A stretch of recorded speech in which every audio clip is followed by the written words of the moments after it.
在《生化危机》系列中有这么一部作品，其剧情环环相扣，整个过程疑点重重，最后的反转更是让人拍案叫绝，可谓是一部经典游戏大作。那么今天狂魔就来给大家继续讲述《生化危机启示录》的故事。本作的故事发生在4代和5代之间，此时的保护伞公司已经彻底瓦解，但他们所遗留下来的各种生化病毒也被许多有心之人加以利用。彼时，一座建造耗时长达11年的海上太阳能城市特拉格里加在地中海上拔地而起，这也是世界上唯一一座完全依靠太阳能运作的城市。可很快，一个叫灰猎犬的组织打破了市民安居乐业的生活，他们觉得这里过于的安逸，不适合年轻人奋斗，于是灰猎犬便对特拉格里加发动了攻击。他们不仅释放了病毒，还派出了一种名为 BOW 的生物兵器。这一举动导致了前所未有的悲剧。为了阻止这场危机，世界上最大的反生物武器组织 FBC 在美国的号召下出面应对这次攻击，而另一个刚成立不久的非官方反生物武器组织 BSAA 因为资历不够，便以观察员的身份前来协助 FBC。BSAA 正是由吉尔和克里斯等人创办，他们的指挥官名叫奥布莱恩，但就算是这样，却还是无法扭转眼前的局面。无奈之下， FBC 的领导人摩根下令，利用特拉格里加上空的太阳能装置彻底摧毁这座城市。这个装置也正是这个城市的能量来源。在阳光的汇集之下，城市连同生物兵器一起被抹去了。他们也将这次事件称之为福岛大恐慌。事情过后， FBC 领导人摩根宣称，他们已经成功的消灭了灰猎犬组织。本以为福岛事件就这样过去了，但在1年以后，海滩上出现了一种未知生物的尸体。于是 BSAA 指挥官奥布莱恩带领吉尔和帕克前往调查，他们发现尸体显然是被病毒感染所导致的。想来这件事情并不简单。就在此时，奥布莱恩接到了一通电话，原来是外出执行任务的克里斯和他的搭档杰西卡与总部失去了联系，而他们最后出现的坐标竟然是在地中海的一艘船上。于是吉尔和帕克立即向着那里赶去。果然，就在坐标处赫然漂浮着一艘名为泽诺比亚女王号的豪华游轮，但这艘游轮似乎已经荒废了许久，并且散发着一股难以忍受的恶臭，地上都是船员的尸体，甚至还有被病毒感染的怪物。在他们解决掉怪物以后，很快便在一个上锁的房间里发现了被反绑双手的克里斯。为了打开房间，吉尔开始继续探索游轮，但他却发现了骇人的一幕，一个陌生的女人就在吉尔眼前被怪物杀害。可惜的是，并没有找到能够辨识女人身份的东西。好在吉尔找到了钥匙，随即他立马返回克里斯所在的房间，通过钥匙打开了房门。可在吉尔接触到克里斯以后，却发现竟然是个假人，而旁边的墙上正是灰猎犬的标志。当他们意识到这是个陷阱的时候，已经为时已晚。一个头戴防毒面具的神秘人出现，之前那个海上的坐标想必也是这个人故意为之的。果不其然，此时的克里斯与搭档杰西卡正在欧洲的某处山脉执行任务，目的正是为了调查很可能死灰复燃的灰猎犬组织。因为大雪的原因，他们才与 BSAA 总部失去了联系。即将到达目的地的时候，天空中一架失控的飞机坠落在了他们前进的路上。感觉10分得有12分不对劲的克里斯立马穿过飞机残骸，果然在前方不远处的基地发现了灰猎犬的标志，而他们也在此时收到了总部的信号，并得知吉尔和帕克为寻找他们前往地中海飘到失联的消息。想必这一切肯定是灰猎犬设下的圈套，于是克里斯和杰西卡立马向着地中海赶去。回到泽诺比亚女王号上，吉尔在客房中逐渐苏醒过来，在与失联的帕克取得联系后，才知道互相的腰子都还在。二人各自想办法离开了房间，并一路来到驾驶室，可这里的通讯设备已经损坏。就在此时，二人驾驶来的船竟被炸毁，并且一个神秘人突然出现，想要偷袭吉尔，而这个人正是帕克曾经的队友雷蒙德。原来在1年前的福岛事件中，帕克和与克里斯在一起的杰西卡都隶属于 FBC， 雷蒙德也只是个练习2年半的见习生。就在福岛即将被摧毁的前夕， BSAA 指挥官奥布莱恩找上了 FBC 领导人摩根，质疑他这种摧毁城市的做法只不过是治标不治本，甚至还会催生出更多的灰猎犬组织。奈何摩根已经下定了决心，他根本不在乎没有什么影响力的 BSAA。 很快一行人便搭上了直升机，在太阳能装置汇集阳光照射向城市以后，高楼大厦开始瓦解，这座海上乐园也很快不复存在。因为摩根的强硬手段，导致帕克和杰西卡转头向 BSAA， 而雷蒙德则继续留在了 FBC。 回到现在，帕克看着眼前的雷蒙德，质疑为什么 FBC 的人会出现在这里。雷蒙德只是轻蔑地表示，帕克他们甚至连自己为何在这里，在跟什么东西战斗都不知道，随即便转身离去。看来这艘船上肯定有着关于福岛事件背后的秘密，可当务之急还是得和总部取得联系。当他们好不容易穿过满是怪物的船舱取得钥匙，并来到紧急联络室以后，赫然发现这里的设备也被破坏了，就连雷蒙德都毫不知情。与此同时，屏幕上的灰猎犬组织向全世界发布了声明，他们拥有能够感染海洋生物的 T 深渊病毒，任何鱼类接触到这种病毒都会瞬间变成可怕的怪物，而他们有办法感染地球上1/5的水源。发表声明的这个人也正是灰猎犬的首领诺曼。这个消息让所有人都坐立不安，于是奥布莱恩立马派遣手下的逗比2人组昆特和奇斯前去之前克里斯发现的灰猎犬基地调查线索，而克里斯和杰西卡也在漫无目的搜寻着吉尔的所在。回到吉尔这边，他们觉得 T 深渊病毒很有可能就在这艘名叫泽诺比亚女王号的船上，不过当务之急是先需要恢复游轮的电力。在他们即将动身的时候，雷蒙德送给了他们方便通行的钥匙，并希望吉尔能够帮忙寻找和他一起前来的同伴瑞秋。这个瑞秋正是一开始吉尔遇到的那个被怪物杀掉的女女人。此时的瑞秋已经变异成了怪物，还不时的趁机偷袭吉尔两人。好在火力够猛，瑞秋很快就倒下了。没有了阻碍，他们顺利的恢复了游轮的电力系统，但离开的大门立马就被锁死，并且不断往他们所在的控制室里排水。一瞬间，海水便即将没过他们的胸口。好在之前奥布莱恩派去灰猎犬基地寻找线索的逗比二人组，成功的在飞机残骸主机上找到了游轮的坐标。通过坐标，克里斯和杰西卡降落在了游轮之上，并一路向着吉尔所在的舱内赶去。终于在最后一刻破开了底舱的大门，然后找错游轮了。眼看吉尔两人孤立无援的时候，他们终于通过自救找到一条通风口逃了出去。好在电力系统已经恢复，他们只需要前往最高处的观景台就能与总部取得联系。之所以克里斯上错船，是因为他们错登上了泽诺比亚女王号的姐妹船，名叫塞米拉米斯女王号。知晓了缘由，克里斯二人再次出发。而在吉尔这边，他们暂时安全以后，便一路向着观景台赶去。途中遭遇了各种因深渊病毒感染的怪物，最终得以和总部取得了联系。但 BSAA 指挥官奥布莱恩却告知了他们一个更加可怕的消息：那个曾经将福岛摧毁的太阳能装置已经被人重新启动，并且打击目标正是吉尔所在的泽诺比亚女王号。如今总部已经没有足够的时间派人前来救援。面对吉尔如今的危险处境以及是否是一场骗局的询问，奥布莱恩选择了闭口不谈，只是默默地看向了他与摩根的合影。好在危机关头，逗比二人组找到了吉尔自救的方法，那就是通过游轮上的无人机扰乱太阳能装置的瞄准系统。于是二人在指引下一路来到了游轮上的甲板，成功的找到了干扰用的无人机，并在最后一刻将无人机弹出了游轮。可怕的太阳光束集中在了游轮旁边的海洋之上，庞大的能量顿时掀起了一股巨浪，向着吉尔所在的游轮席卷而去。船舱内，吉尔和帕克只能勉强稳住身形，大量的海水再次涌进船舱。吉尔两人幸运的逃到了安全的地方，并与克里斯取得了联系。克里斯与杰西卡也已经靠近了泽诺比亚女王号，可船舱内的吉尔和帕克却再次遇见了将他们迷晕的神秘人。仿佛是因为阻止了太阳能装置，从而取得了他的认可，神秘人决定将揭露所有他知道的秘密，其中就有关于泽诺比亚女王号的秘密，并且包括灰猎犬为什么在福岛事件后便销声匿迹，以及为什么会有人打算利用太阳能装置消灭这艘游轮，而现在神秘人将会知无不言，言无不尽。然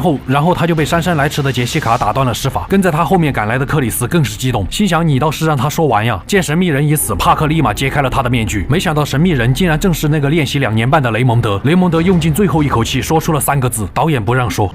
重新集结的4人还没来得及多想，船体便再次发生了剧烈的摇晃。为了阻止深渊病毒污染地中海域，吉尔和克里斯出发前往实验室寻找病毒的踪迹，杰西卡则和帕克想办法延迟游轮的沉没。在双方互换同伴以后，克里斯与吉尔一路潜水，终于来到了泽诺比亚女王号的实验室中。顿时巨大的深渊病毒培养容器映入眼帘，看来灰猎犬所说的话确实是真的。另一边，逗比二人组在飞机残骸附近的地堡终于找到了幕后的真相，似乎灰猎犬组织的出现都是由 BSAA 指挥官奥布莱恩一手策划，目的似乎是为了针对某个人而设计的。就在逗比二人组准备将更多的真相传回总部的时候，他们所在的地堡却遭到了轰炸。至此，逗比二人组与 BSAA 失去了联系，但真相却在断掉片刻以后继续开始了传输。回到实验室内，吉尔和克里斯准备销毁眼前的病毒。在寻找销毁方法的路上，吉尔通过员工尸体上留下的笔记得知，竟然是 FBC 领导人摩根在私下早已和灰猎犬组织有了 PY 交易。果不其然，就在吉尔拿到了通行码，准备销毁深渊病毒的时候，通过屏幕出现的摩根道出了所有的真相，正是他为了扩大自己的影响力以及销毁和灰猎犬暗中勾结的证据。于是摩根一手策划了灰猎犬袭击福岛的事件，然后作为始作俑者的摩根再像救世主一样出现，就能利用太阳能设备将知晓自己秘密的灰猎犬与证据一起毁灭。而2年半练习生雷蒙德也正是奥布莱恩安插到摩根身边的间谍，但对于这件事摩根却丝毫不慌，因为他在船上的4人小队中同样也安插了间谍，而间谍正是与他们刚刚会合的杰西卡。此时的杰西卡正准备启动游轮的自毁程序，从而摧毁相关的证据。好在当初雷蒙德临死前并不是说的导演不让，而是告诉了帕克杰西卡正是那个间谍，宁可信其有。于是帕克将枪口对准了杰西卡。更加出人意料的是，雷蒙德竟然靠着防弹衣活了下来。但这时帕克却心软了，想要坐下来好好聊一下，奈何杰西卡眼里只有克里斯，于是他打伤了帕克，并趁机启动了自毁程序。另一边，吉尔和克里斯也得知游轮即将被毁，于是立马向着船外逃去。就在他们逃跑的路上，遇见了重伤的帕克，可想要带个伤员争分夺秒的逃离，几乎是不可能的。途中，帕克也只能舍身取义的掉入了火海。他们强忍心中的悲痛，一路来到游轮的甲板之上，但一只巨大的怪物拦住了他们的去路，甚至摧毁了前来接应的直升机。好在他们还是顺利搭上了另一架直升机，并利用上面冒蓝火的加特林以及火箭弹，顺利的将怪物击杀。最后，吉尔和克里斯2人成功逃脱，但揭露摩根的证据也随着同时启动自毁程序的2艘游轮一起葬送在了海底。见事已至此，奥布莱恩便将他的秘密告诉了2人。原来在当初的福岛事件中，练习生雷蒙德无意之间发现了摩根与灰猎犬的 PY 交易。经过了这件事情，心地善良的雷蒙德私下与奥布莱恩达成了协议。雷蒙德将计就计，在 FBC 做起了间谍，并且在故事的一开始策划了灰猎犬卷土重来的计划，甚至没有将这件事情告诉任何人，其目的正是为了让幕后黑手摩根人露出马脚。然而他们还有一个扭转局面的王牌，就是那份逗比二人组冒死传回的真相，那就是装载深渊病毒的游轮可不仅仅只有被摧毁的那2艘，还有一艘便是与海上都市一同沉没的迪多女王号。就在吉尔和克里斯刚刚了解了前因后果，摩根却先下手为强，派遣 FBC 的人控制了 BSAA 总部，并将奥布莱恩以涉嫌勾结挥猎犬的名义逮捕。如今最后的希望寄托在了克里斯和吉尔的身上，两人立马来到海上都市的沉没地点，并在沉船里发现了1年前挥猎犬首领诺曼的录像。不甘心的诺曼对摩根可谓是恨之入骨，于是他干脆将 T 深渊病毒注射进了自己的体内，并带着摩根与他的 PY 交易录像永远地留在了沉没的迪多女王号上。在2人拼尽全力的寻找之下，终于来到了坐在挥猎犬标志下的诺曼面前。此时的诺曼在深渊病毒的作用下还痛苦地活着，甚至不慎将录像掉在了脚下。吉尔见状也不客气地捡了起来，但诺曼已经将一切活着的人当成了摩根。在无穷恨意的驱使下，诺曼使用了第2瓶深渊病毒。一阵可怕的变异过后，诺曼变成了一个心脏外露、可以瞬间移动以及使用分身的怪物。终究双拳难敌4手，再可怕的怪物也挡不住无限子弹的步枪。最终变异的诺曼倒下了，挥猎犬彻底宣告灭亡。而作为 FBC 领导人的摩根，因为他所犯下的罪行被公之于众，当场被奥布莱恩反客为主，解除了他领导人的职位。至此，福岛事件的真相被揭露， FBC 因此遭到解散，大部分人员和资源被转移到了 BSAA， 而这个没有什么话语权的反生化武器组织就成为了最大的赢家。故事的最后，逗比二人组在地堡轰炸中存活了下来，并靠着卓越的功绩成为了 BSAA 东非分部的领导者。而帕克在舍身取义后，被一同逃窜的雷蒙德所救，并在地中海漂流一段时间后获救。经过1个月的治疗，帕克重新回到了 BSAA 总部。作为指挥官的奥布莱恩则决定承担这次行动的一切后果，索性从领导者的职位退下，成为顾问。至于吉尔和克里斯，他们并不知道接下来有什么可怕的命运在迎接他们。接下来便是结尾最具反转性的一幕，练习生雷蒙德和间谍杰西卡依然活着，并且2人在一间餐厅相安无事的会面。雷蒙德很自然将深渊病毒交给了杰西卡，而在他们口中，那个曾经的 FBC 最高掌权者摩根则被他们幕后的公司暗中处理掉了。也就是说，2人都在为一个公司效力，属于是3面间谍了。那么后续的故事会如何发展？我是修片狂魔，咱们下期再见。